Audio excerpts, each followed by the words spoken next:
కూడా తట్టుకోలేని పరిస్థితి. ఒక బీసీ స్పీకర్ గారు ఆడ కూర్చుంటే పాంప్లెట్లు కొడతారు, పసుపు అది కొట్టేది కూడా వైట్ పేపర్ పసుపు పేపర్తో కొడుతున్నారు.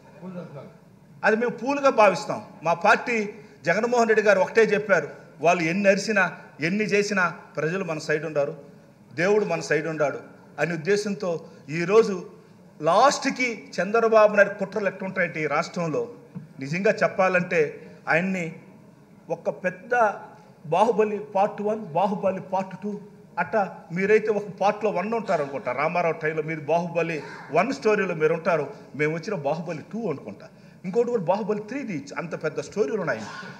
రాజకీయం ఎలా దాని గురించి ఒక గ్రంథం రాయొచ్చు. ఆయన కొన్ని తరాలు దాన్ని నేర్చుకోవచ్చు, ఒక పాఠ పుస్తకం పెట్టవచ్చు.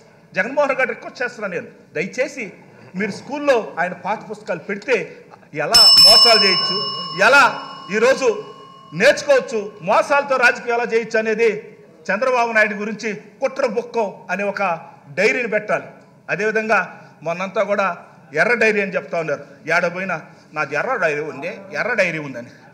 అది ఎర్ర డైరీ కాదు, ఏ ఊర్లో ఏం దొరుకుతాయి తినేదానికి పనికి వస్తుంది. ఈరోజు వాళ్ళు ఆశపడుతున్నారు కుప్పంలో కూడా చంద్రబాబు నాయుడు గెలవలేరు, కుప్పంలో కూడా గెలవలేరు. స్పీకర్ సార్, కుప్పంలో కూడా గెలవలేరు. ఖచ్చితంగా ఈసారి జగన్మోహన్ రెడ్డి గారు ప్రజల దీవెనతో మరలా ముందుకు వస్తూ ఉన్నాడు. దయచేసి ఈరోజు మనందరం కూడా ఆ మహానుభావుడు వెనకాల అందరూ ప్రజలు ఉన్నారు, అందరూ కూడా ఉన్నారు. కాబట్టి అటువంటి నలుగురు వచ్చి బిందులు కాడ కొట్లాడినట్టుకు వచ్చేసి అరిసేసిపోయి మేమంతా ఈరోజు అలా అవాచక చవాకులు పెట్టడం మంచి పద్ధతి కాదని తెలియజేసుకుంటూ జై జగన్ అన్న. నమస్తే స్పీకర్. కొట్టారి అబ్బాయి చౌదరి గారు, మీరేంటి ఎందుకులండి వాళ్ళ పక్క రాష్ట్రాలన్నింటికి వెళ్ళి చూసుకొని రమ్మనమనండి వాళ్ళని. నిజమేనండి, యువర్ ది మినిస్టర్.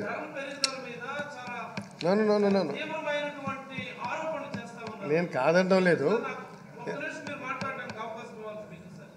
నేను అనేది ఇలా వినండి. మీకు 1 నిమిషం కర్మ గంట ఇస్తాను. కాకపోతే this is not the time. The next speaker